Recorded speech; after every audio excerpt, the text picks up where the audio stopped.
Hi everybody, today we're going to talk about hypothesis tests for a one-sample mean. As we go through the steps for the hypothesis, we'll use Minitab to find the test statistic and to find the p-value. Our first problem says an environmental engineer is studying the impact of industrial runoff on the acidity of a freshwater stream. Under normal conditions, the stream is known to have a pH of 7, which is considered neutral. After a nearby facility began operations, the engineer suspects the mean pH has changed. A random sample of 18 water pH readings is collected downstream from the facility. The data for the pH values is 6.8, 7.1, 6.9, 6.7, 6.6, 7.2, 6.9, 6.5, 7.0, 6.8, 6.6, 6.7, 6.9, 7.1, 6.5, 6.8, 6.7, and 6.9. At the 0.01 significance level, is there evidence that the mean pH level of the stream has changed from the neutral value of 7.0?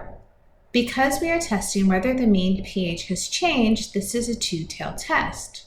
Mu will be the average pH of the water. Our null hypothesis is that mu is equal to 7.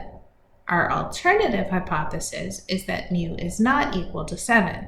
Before we go to Minitab, let's talk about this important note. We are using sample data in our hypothesis test. This means we're using the standard deviation of the sample, not the standard deviation of the population. We need to use a t-distribution for our test anytime the standard deviation of the population is unknown. To conduct our test in Minitab, we'll enter all of our data. I've labeled the column pH for easy reference. Now I'm going to select Stat, Basic Statistics, and I'm picking one sample T. Next, we want to say that we have one or more samples in a column. Our column is pH, which is found in C1. We are doing a hypothesis test where the mean is 7. In the other options, we have a confidence level of 99, and we have a two-tailed test where the mean is not equal to the hypothesized mean.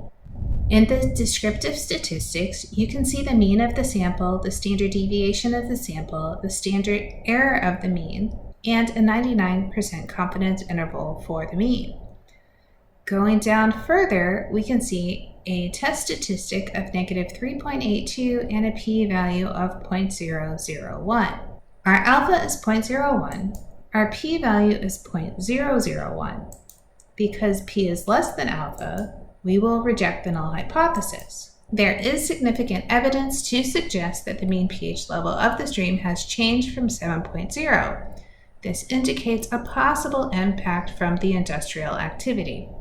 Our next problem says a manufacturer claims that their jet skis have an average lifespan of at least 1,200 hours before needing major repairs. An independent lab wants to test the claim. A random sample of 25 jet skis is tested, and the sample mean lifespan is found to be 1,175 hours with the sample standard deviation of 80 hours. Using a significance level of 0.05, is there evidence to suggest that the average lifespan of the jet skis is less than 1,200 hours? In this case, mu represents the true mean number of hours a jet ski lasts before needing major repairs. Our null hypothesis states that mu is 1,200. Our alternative hypothesis states that mu is less than 1,200. In Minitab, we select Stats, Basic Statistics, and remember, we're still using a one-sample t-test. We had a sample size of 25, a sample mean of 1,175, a standard deviation of 80. We're performing a hypothesis test where the hypothesized mean is 1,200. On the options, you want to change the confidence level to 95 and also select that the alternative hypothesis is that the mean is less than the hypothesized mean. This gives us a test statistic of -1.56 and a p-value of 0.066.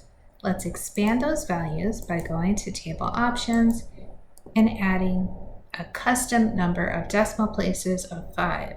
This shows us a test statistic now of negative 1.56250 and a p-value of 0.06563. Remember, your assignment will tell you how many decimal places you're supposed to put in.